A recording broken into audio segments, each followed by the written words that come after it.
Good afternoon, Professor. My name is Ahmed Mohammed, and today I'm going to be presenting my final exam for FIN 958 summer semester 2020. My final exam consists of 4 COF answers, which I chose based on the 5 from the list. I am timing myself, so I hope to finish this video and conclude my answers within 8 minutes time, 2 minutes per COF.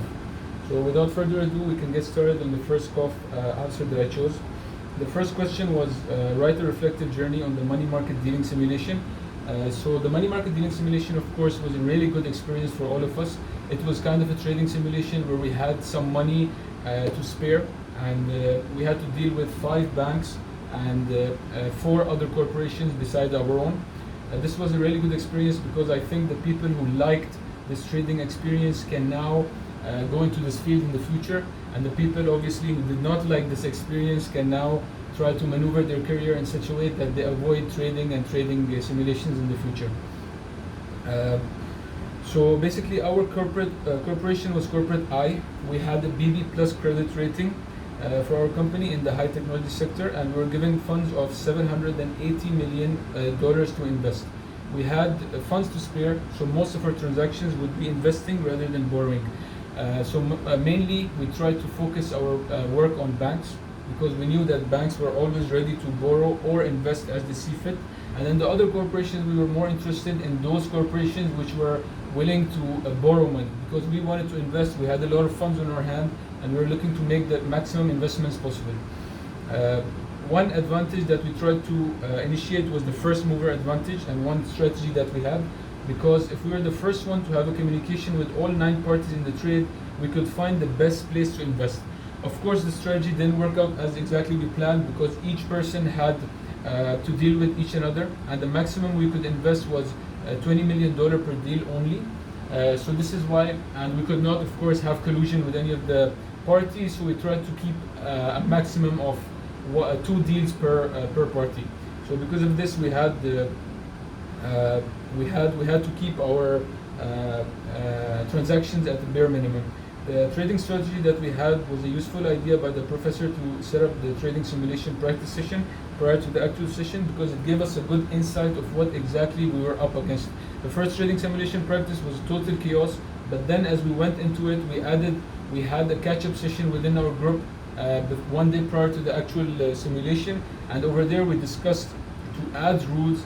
For example, 2 group members will be traders, 1 record keeper, how the 2 traders will be dealing with his own group of counterparties, how we could not have more than 2 trades with a single party to avoid risk of collusion.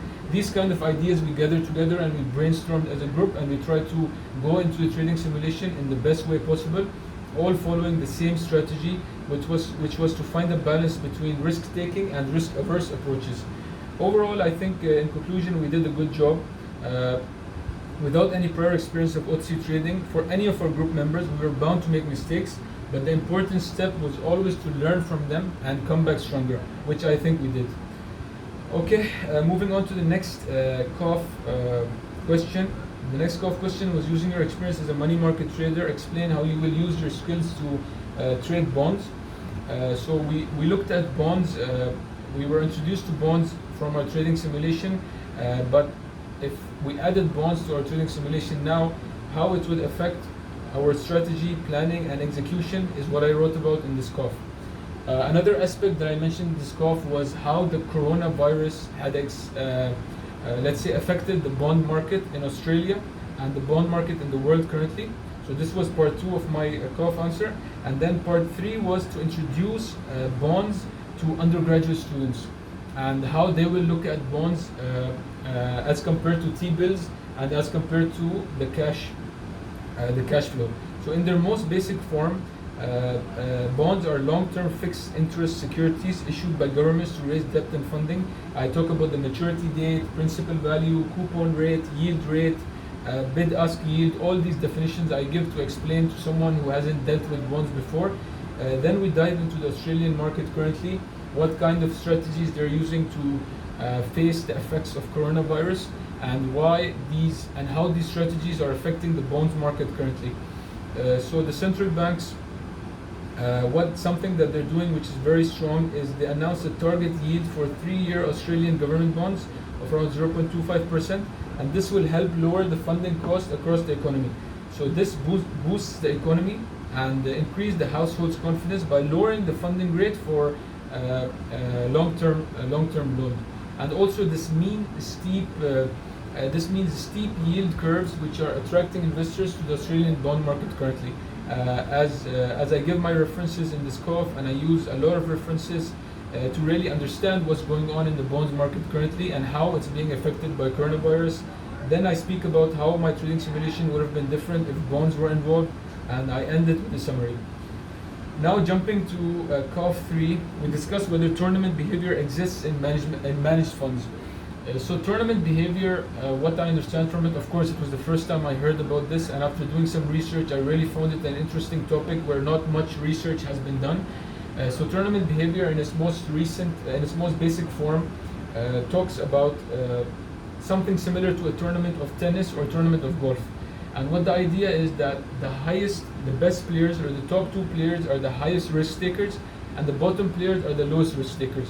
Basically what it intends, or what it signals to, is the fact that the more risk you're taking, the higher the reward, and basically it also plays into the behavior of risk shifting, which is known amongst fund managers. For example, the losers of one period will be shifting their risk strategy and moving towards high risk assets in the coming period.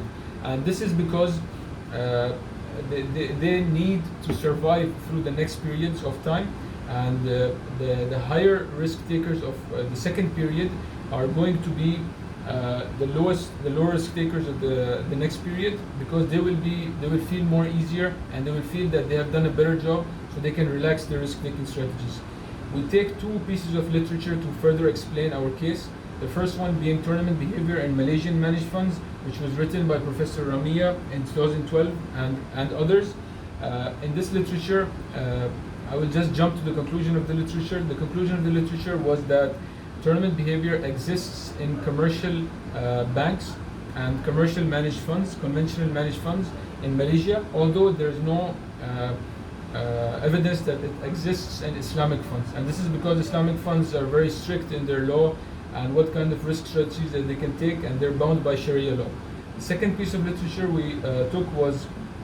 we explained and went through was tournament behavior in Asian managed funds. So tournament behavior in Asian managed funds existed. We look at three, let's say, countries overall in this piece of literature, and those are Bahrain, Singapore, and Pakistan, other than Malaysia. So of course, when we look at and we go into the conclusion, we looked at the methodology, how they went about it, what kind of research that they used, and what kind of research that they had, and at the end we came to the conclusion that it's not really conclusive evidence that tournament behavior exists in all of these countries. What we found was really conflicting evidence, because we found that in Bahrain and Singapore it exists to some extent, but in Pakistan it doesn't exist at all, for example. And of course there's many reasons for the yeses and the nos, which we go about, which I explain in my COF final answer. Now jumping to the last COF, as an advisor to environmentally friendly firm, discuss the state of environmental and sustainable finance. What I have noticed in the past decades is that environmental awareness has been grabbing worldwide attention, yet environmental and sustainable finance have been relatively new topics. So in this report we reviewed two pieces of literature which are really important and which I really liked. The first one was The Birth of Environmental Finance by Pham and Ramia in 2017, and the second one being study the relationship between corporates' environmental performance, their corporate social responsibility, and the food safety market of China, written by Xiang Deng and Junyu Li in 2017.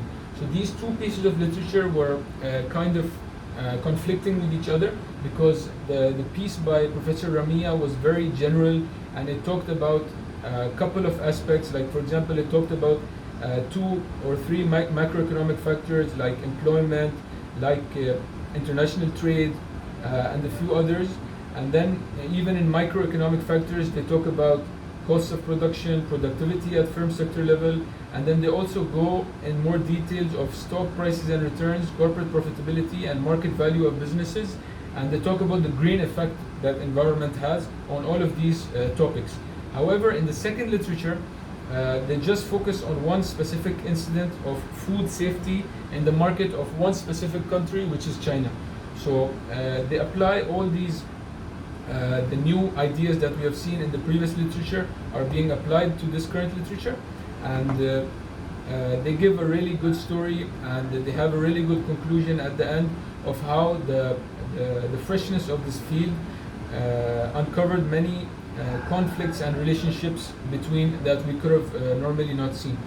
So overall, I think I gave my references as well. Overall, I think it was a really good topic to be discussed about environmental finance, and this is why I chose these 4 COFs as my final exam submission.